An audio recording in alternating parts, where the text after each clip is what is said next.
बापूजी को षड्यंत्र के तहत फंसाया गया है विधर्मियों ने, जो नहीं चाहते हमारा भारत आगे बढ़े।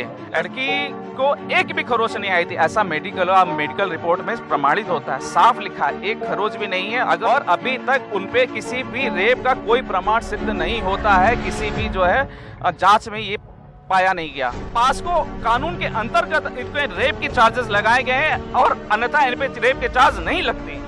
और इस कानून व्यवस्था पे परिवर्तन करना चाहिए और सरकार को बिल्कुल इस पे विचार करना चाहिए, ऐसा मैं अनुरोध करता हूँ। मैं संजय सिंघानी कानपुर युवा सेवा संघ से हूँ और इसी से जुड़ा हूँ और इसी से ही सेवा प्रचार आगे करता हूँ। मेरा बिजनेस है, बॉक्स का मेरा फैक्ट्री है मेरी, उसमें जो है चप्पल जूतों के जो है डब्बे बनाए जाते हैं, बॉक्स वगैरह, तो वो मेरा काम है। सालों से जुड़े हो? मैं बापूजी से कम 17-18 सालों से जुड़ा हूँ। ये जो बापू पे जो आरोप लग रहे हैं, बापू 6 सालों से जोधपुर जेल के अंदर बने, उसके बारे में क्या कहोगे? बापूजी जोधपुर जेल में है, मैं तो समझता नहीं हूँ कभी जेल में विश्राम गृह में है, क्योंकि बापूजी निरंतर जब वो सामने थे उनके विचारों से हमें जो मार्गदर्शन मिलता था, क्योंकि उन्होंने इतने दौड़ के इस दुनिया भर में इतने सत्संग दिए हैं कि हम उनकी सीढ़ियों से उनके विचार सुनते रहते हैं और अंदर से हमें एक शक्ति मिलती है। जब भी हमें कोई कमजोरी लगती है, कोई लगता है कि हम हार रहे हैं या विकार हम पे हावी हो रहे हैं या समाज की बातें हमारे कानों में घुस रही हैं और हृदय में घर कर रही हैं, तुरंत हमें बापूजी दिखाई देते हैं और उनके वचन हमें याद आ जाते हैं स्मरण में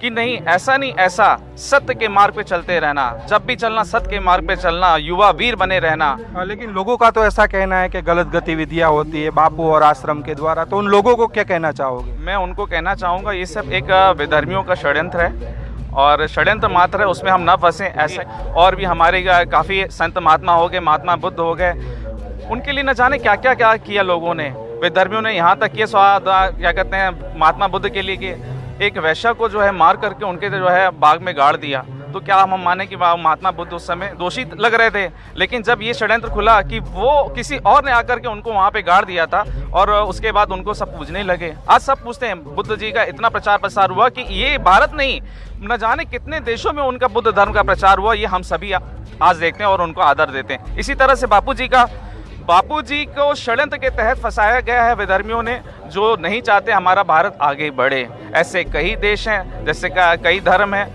जो अपना प्रचार प्रसार में लगे रहते हैं और कैसे भी चाहते हैं कि उनका जो है धर्म में वह बड़पन, उनके पे जो है मैं अगर मेडिकल का रिपोर्ट की बात रखूं तो लड़की को एक भी खरोच नहीं आई थी, ऐसा मेडिकल रिपोर्ट में प्रमाणित होता है, साफ लिखा है, एक खरोच भी नहीं है। अगर रेप हुआ होता तो कुछ तो खरोच होती, जब इतना जबरदस्ती करो एक खरोच ना है, वो हिले डुले भी ना, मैं नहीं मान सकता। और अभी तक उनपे किसी भी रेप का कोई प्रमाण सिद्ध नहीं होता है, किसी भी जो है जांच में ये पाया नहीं गया, तो उनके पास कोई प्रमाण नहीं था, कोई एविडेंस नहीं था कि वो रेप के लिए बोल सकें। उन्होंने साफ बोला, पास्को कानून के अंतर्गत इनपे रेप के चार्जेस लगाए गए हैं और अन्यथा इन पे रेप के चार्ज नहीं लगते हैं। और इस कानून व्यवस्था पे परिवर्तन करना चाहिए और सरकार को बिल्कुल इस पे विचार करना चाहिए, ऐसा मैं अनुरोध करता हूँ।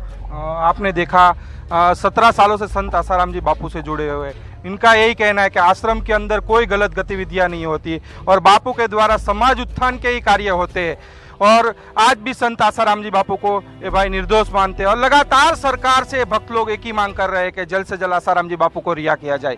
कैमरामैन अंजनी के साथ नीलेश ठक्कर, संत श्री आसाराम जी बापू आश्रम, कानपुर से रफ्तार न्यूज।